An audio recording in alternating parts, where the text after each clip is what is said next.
सीताराम गुरुजी। सीताराम गुरुजी मैं बागेश्वर धाम गया था जी।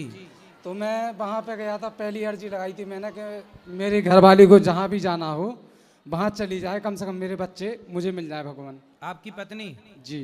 तो कहाँ चली गई?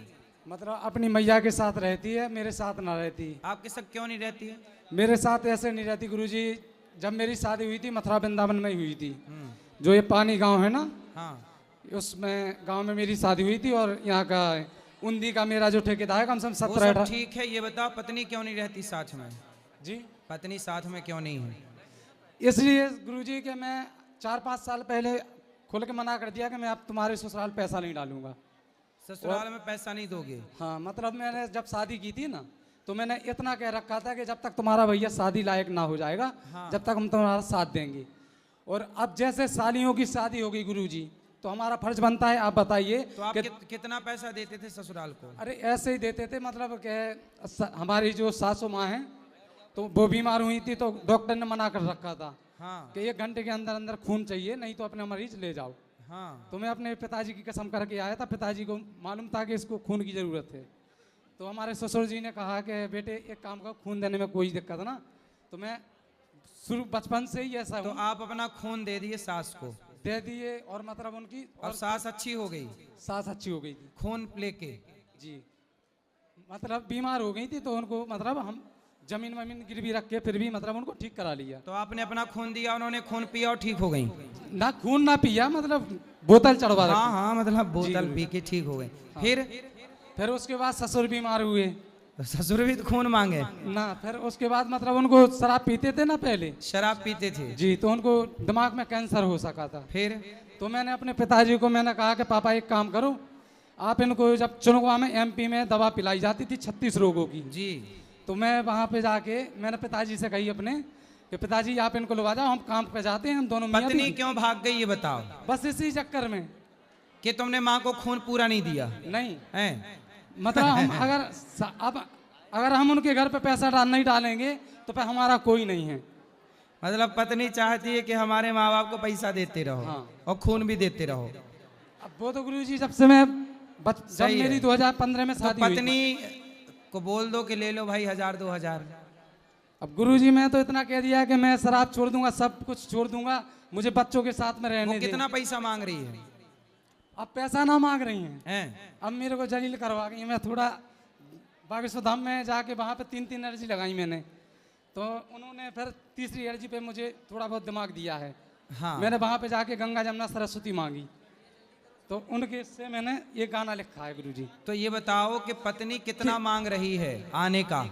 अब गुरुजी अब तो मैं बागेश्वर धाम से मिल जाऊंगा, उसके बाद बता पाऊंगा। क्या है कि मैं अभी आई नहीं पत्नी? नहीं आ रही हैं। हम भगवान से प्रार्थना करते। बच्चे हैं आपके? बच्चे हमारे 2 लड़का हैं, 1 लड़की है गुरुजी। शादी के कितने साल हो गए? 2015 में हुई थी। 15? अरे बहुत हो गए। तो अब बुढ़ापे में काहे भाग रही है? अब इसलिए भागते हैं जी, हमारे साडू हैं। साड़ू? जी। तो साड़ू नहीं समझा रहे हैं अपनी साली को? अब वो खुद परेशान है, मैं क्या करूं गुरुजी। अच्छा, अब उनकी भी भाग विपत्ति गई? मेरे ऊपर है, दुनिया क्या करे। उनकी भी भाग गई? नहीं। तो कितनी लड़कियां हैं आपकी सास की?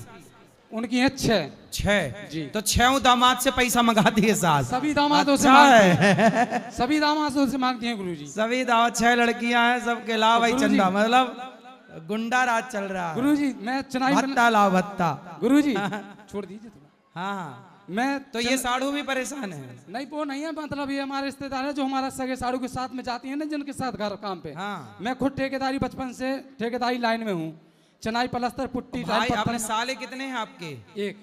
तो मतलब 6 बहनों के फिर पैसे भी लट्ठ मारे गुरुजी। लठ मार रहा है? जी। साला जीजा को? जी। अब क्या करूं, अब जीजा उसकी मतलब बहन को मैं गाली देता हूं तो उसने लठ मार लिए। तो तुम गाली ये काहे गाना देते सुना हो? दूं।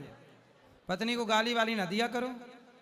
अब गुरुजी देखो इतना है कि जो हिसाब की गाली होती है ना, उस हिसाब से तो मैं दे लेता हूं कि गुरुजी को ना जाने दुनिया में आके, कि गुरुजी को ना जाने दुनिया में आके, वक्त कैसे हो बता दे ललितपुर में जाके, झूठी है दुनिया के रहेगा परगा के, हाँ झूठी है दुनिया के रहेगा परगा के, पागल थी दुनिया जिन्हें साची बताते, जीते थे जब तक झूठा हमें माने।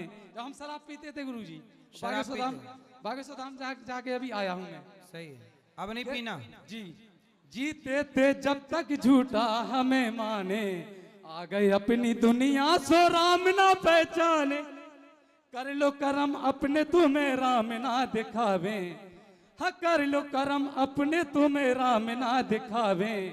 छोड़ दे शराब हमें काम ना दिखावे। और गुरुजी एक अपनी मैया के लिए गीत लिखा है मैंने, सुना जल्दी। कलियुग को सतयुग लाने की बात कर रहे हैं कि कलियुग कैसे आएगा गुरुजी और सतयुग कैसे आएगा। कलयुग तो आ चुका, तभी ना भागी तुम्हारी पत्नी कलयुग में। सुनिए तो, यही तो कलयुग है। अभी और कौन से कलयुग का इंतजार है आपको? गुरुजी हमने वहां पे बैठ के ये वंदना लिखी थी। हैं? हमारे जैसे गायक कलाकार हैं जित्तू खरे बादल जी, जी। तो उन्होंने एक धुन लिखी थी, गाई थी विदाई के वक्त पे कि रो रहे हैं हनुमान जी, रो रहे हैं हनुमान जी, भगवान कब आओगे श्री राम जी, भगवान कब आओगे श्री राम जी। तड़प रहे हैं कि लप रहे हैं, जब बागेश्वर धाम ने हमें सजा दी। तड़प रहे हैं कि लप रहे हैं। सुंदर।